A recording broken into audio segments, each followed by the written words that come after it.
नमस्कार दोस्तों, मैं आपके लिए हमारे चैनल से सर्वश्रेष्ठ अंतर्राष्ट्रीय फिल्मों में से एक और देखने के लिए अत्यधिक अनुशंसित फिल्में लेकर आया हूं।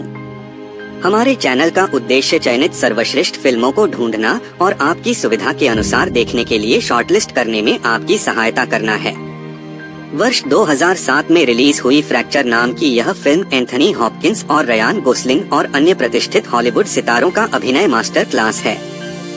कहानी टेड क्रॉफर्ड के इर्द गिर्द घूमती है, जो एक शानदार एरोनॉटिकल इंजीनियर है जो अपनी बेवफा पत्नी जेनिफर को गोली मार देता है और फिर विलियम बीचम नामक एक युवा महत्वाकांक्षी अभियोजक के साथ कानून की लड़ाई में उलझ जाता है। आइए कहानी शुरू करते हैं। एक अमीर और बुद्धिमान इंजीनियर टेड क्रॉफर्ड को पता चलता है कि उसकी पत्नी जेनिफर का पुलिस रॉबर्ट के साथ अफेयर चल रहा है। रॉबर्ट के साथ उसके संबंध के बारे में जानने के बाद क्रॉफर्ड ने उसे गोली मार दी और फिर उसके खिलाफ सभी सबूत मिटाना शुरू कर दिया। जब रॉबर्ट सहित पुलिस घटनास्थल पर पहुंची तो उन्होंने जेनिफर को खून से लथपथ देखा। हालांकि उसकी नब्ज अभी भी चल रही थी। रॉबर्ट को पता चला कि जेनिफर पर क्रॉफर्ड ने बंदूक की गोली से हमला किया है और वह गुस्से में क्रॉफर्ड पर हमला करता है। प्रारंभिक पूछताछ के दौरान क्रॉफर्ड ने अपराध कबूल कर लिया और पुलिस द्वारा कानूनी कार्यवाही शुरू कर दी गई।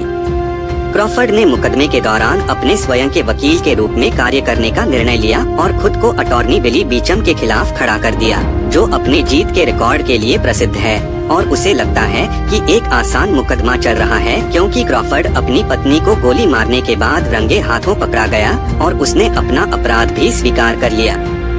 हालांकि क्रॉफर्ड ने अपनी गिरफ्तारी और पूछताछ के दौरान पुलिस रॉबर्ट पर अदालत में कदाचार का आरोप लगाया, जिसके कारण न्यायाधीश बीचम ने साक्ष्य के रूप में क्रॉफर्ड के कबूलनामे को खारिज कर दिया, जो एक प्रतिष्ठित कानूनी फर्म में स्थानांतरित होने वाला था। उसे जीत का भरोसा है। उसे एक बड़ा झटका लगता है जब उसे पता चलता है कि फोरेंसिक टीम द्वारा प्रस्तुत तथ्यों के दौरान क्रॉफर्ड की बंदूक अपराध स्थल पर पाए गए गोलियों के खोल से मेल नहीं खाती है। निराश बीचम नए सबूत खोजने के लिए संघर्ष करता है। पुलिस रॉबर्ट मुकदमे के नतीजे से अपमानित होकर क्रॉफर्ड को फंसाने के लिए झूठे सबूत लगाने का सहारा लेता है। बीचम इस अनैतिक दृष्टिकोण को अस्वीकार करता है। इस स्थिति के परिणामस्वरूप रॉबर्ट अपमान का सामना करने में असमर्थ हो जाता है और आत्महत्या कर लेता है। क्रॉफर्ड केस जीत जाता है और जज द्वारा रिहा कर दिया जाता है और इससे बीचम के करियर पर असर पड़ता है, जिससे उसे बड़ा झटका लगता है और केस हारने के बाद उसे पेशेवर और व्यक्तिगत अपमान का सामना करना पड़ता है। हालांकि वह सच खोजने के जुनून में बीचम को सेल फोन की एक गलती का पता चलता है, जहां उसके सहकर्मियों द्वारा उपयोग किए जा रहे दो समान प्रकार के फोन गलती से आपस में बदल जाते हैं और यह उसे एक महत्वपूर्ण रहस्योद्घाटन की ओर ले जाता है।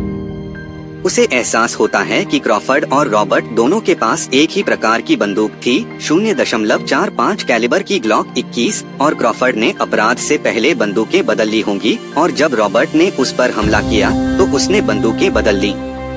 जेनिफर के कोमा और जीवन रक्षक प्रणाली में होने के कारण बीचम को ऐसे मामले में अभिभावक नियम के अनुसार आगे के उपचार से हटने के लिए उसे क्रॉफर्ड से बचाना होगा और इस प्रकार क्रॉफर्ड को एकमात्र गवाह को निपटाने से रोकना होगा। हालांकि वह बहुत देर से आता है और जेनिफर का जीवन समर्थन क्रॉफर्ड द्वारा बंद कर दिया जाता है और वह मर जाती है। इसके बाद बीचम को पता चलता है कि क्रॉफर्ड पर हत्या का आरोप लगाया जा सकता है क्योंकि हत्या का हथियार भी अब मिल गया है और प्रारंभिक मुकदमा हत्या के प्रयास के लिए था।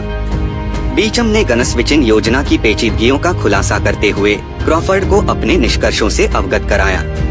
क्रॉफर्ड यह मानता है कि वह अदालत के पहले के फैसले से सुरक्षित है।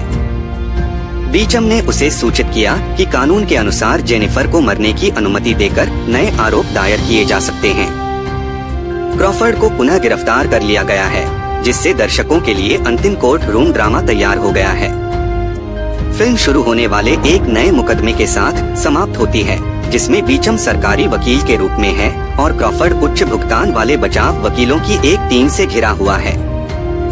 दोस्तों, बस इतना ही। इस फिल्म को देखने के लिए धन्यवाद और आशा है कि आपको वीडियो पसंद आया होगा। कृपया हमारे चैनल को लाइक और सब्सक्राइब करें।